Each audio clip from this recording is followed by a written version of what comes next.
2 апреля во всем мире отмечают День распространения информации о проблеме аутизма. Аутизм или расстройство аутистического спектра как диагноз существует не так давно. Разнообразие симптомов, которыми проявляется аутизм, позволяет говорить о широком разнообразии заболеваний, от незначительных аутичных черт до тяжелой болезни, когда больной требует постоянного ухода. Сегодня мы подготовили для вас 10 интересных фактов, приуроченных Международному дню распространения информации о проблеме аутизма. Распространенность аутизма в мире довольно высокая. На 1000 человек приходится 1 с истинным синдромом аутизма и в 6 раз больше с расстройствами аутистического спектра. Происхождение аутизма почти полностью генетическое. Наследственная составляющая аутизма составляет около 90%, однако он не связан с мутацией какого-то определенного гена. Аутизм встречается во всех расах и этнических группах по всему миру.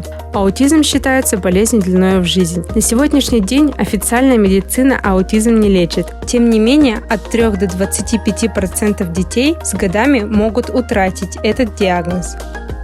Уровень распространения аутизма во всем мире возрастает на 14% каждый год. В Китае темпы роста количества случаев аутизма выше – около 20%.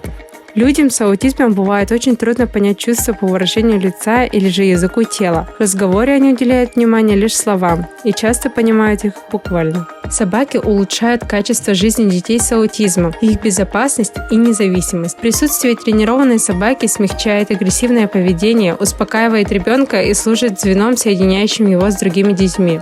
Некоторые звуки, вкусы, свет или запах могут раздражать людей с аутизмом, пугать или даже причинять физическую боль. Некоторые даже не воспринимают прикосновения. Однако они могут получать удовольствие от деталей, которые люди без аутизма даже не замечают. Около 10% больных аутизмом имеют синдром Саванта. Это когда человек имеет экстраординарные способности в определенной узкой области. Например, непревзойденные математические или музыкальные способности, уникальную остроту зрения и другое.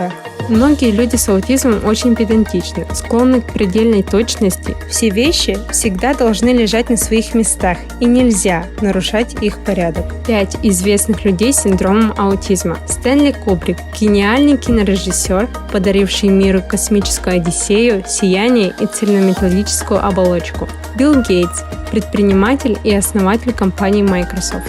Чарльз Дарвин – английский натуралист и путешественник, создатель теории происхождения человека от обезьяны. Энтони Хопкинс – актер театра и кино, кинорежиссер. Винсент ван Гог – нидерландский художник-постимпрессионист.